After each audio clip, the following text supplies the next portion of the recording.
Assalamualaikum warahmatullahi wabarakatuh. Ketemu lagi di Flow Tutorial. Oke, pembahasan kali ini adalah bagaimana caranya mereset ZTE F609 itu melalui software ataupun kita masuk ke dalam sistemnya secara ini ya, secara digital gitu ya, bukan secara manual gitu. Oke, langsung aja. Di sini aku panggil untuk IP-nya adalah 1.2 belakangnya, enter. Kita tunggu prosesnya. Oke, tampilannya seperti ini. Kita seperti biasa, kita di sini harus masuk sebagai admin supaya kita bisa mereset ya, atau factory default admin di sini. Terus passwordnya adalah Telkom DSO 123. Oke, kita login. Oke, di sini ada model F609, hardware-nya versi 5, terus software versionnya itu belakangnya T11, loader versionnya itu T11, oke. Secara keseluruhan, bukan secara keseluruhan ya, secara umum itu sama sih. Yang selanjutnya kita adalah caranya itu masuk ke administration. Kemudian di administration itu ada yang namanya sistem management. Nah, di sini kalau kita masuk sebagai admin, maka akan muncul yang namanya restore default. Kalau kita masuk sebagai user, hanya hanya muncul yang fitur reboot-nya aja gitu. Nah, seperti yang kita tahu kalau di sini ada keterangan, klik this button to restore to the configuration to factory default setting.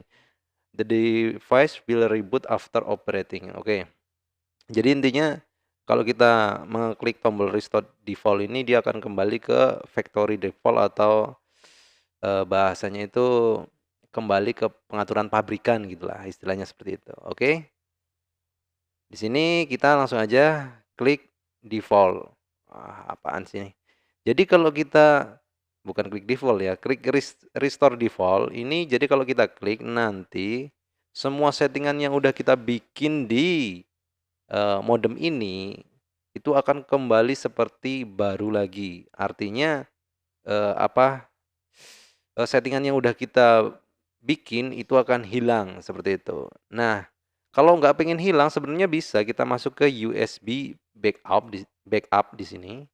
Nah, teman-teman bisa membackup-nya dengan mencolokkan USB atau flash disk ke modem ZTE ini, kemudian di backup. Nah, nanti kalau udah ke backup, kita bisa melanjutkan ke restore default. Nah, nanti setelah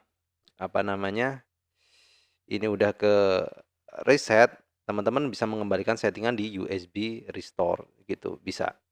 Jadi kita langsung aja ke sini, aku nggak perlu backup-backupan, langsung aja kita sikat aja di sini restore default. Kita klik confirmation, kita confirm. Oke. Resetting setting will take about 3 sampai 4 minutes ya. Suruh menunggu. Oke. Kita tunggu aja sampai beberapa menit gitu ya. Di sini aku lagi terkoneksi, nanti harusnya terputus sih. Ketika dia, nah itu terputus dia, hilang. Ini berarti udah mulai berjalan. Oke. Kita tunggu aja.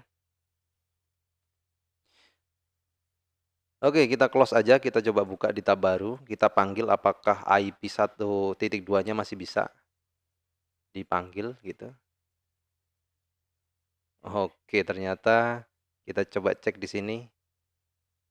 Nah, ini menjadi ini nih. Oke. Coba kita koneksikan, dia butuh password apa enggak.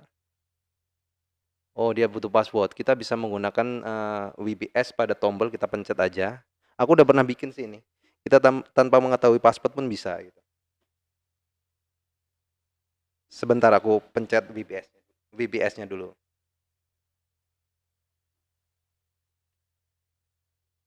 Oke, WBS sudah aku pencet.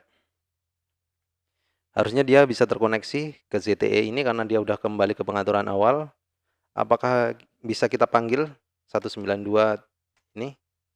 Oh, nggak bisa, karena dia udah di-reset, maka dia akan kembali ke default-nya itu 192 belakangnya 1.1 default-nya. Oke. Aduh, kok malah munculnya mikrotik ya?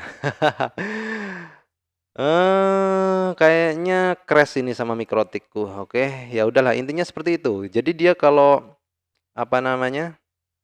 Kalau udah di-reset, dia akan kembali ke ZTE ini namanya, karena semua pengaturannya udah dikembalikan seperti semula dan seharusnya dia kembali ke 192.1.1 harusnya. Tapi berhubung 1.1 ku itu adalah settingan buat mikrotik, jadi masuknya ke mikrotik gitu ya teman-teman. Ya harap dimaklumilah gitu. Aku harus ngutak-ngutik lagi jadi repot ya. Intinya seperti itu. Nah, kalian bisa masuk lagi ke apa istilahnya? Ini public aja. Oke, intinya bisa masuk lagi ke dalam sistem itu, sistem ZTE F609 itu menjadi seperti koneksi yang baru lagi gitu ya teman-teman. Jadi settingan yang baru lagi. Oke, terima kasih. Mudah-mudahan bisa dipahami sampai sini. Kalau misalkan ada pertanyaan, silahkan tanyakan di kolom komentar. Kalau saya bisa menjawabnya, akan saya jawab. Oke, terima kasih dukung kami untuk mengembangkan channel ini. Dan wassalamualaikum warahmatullahi wabarakatuh.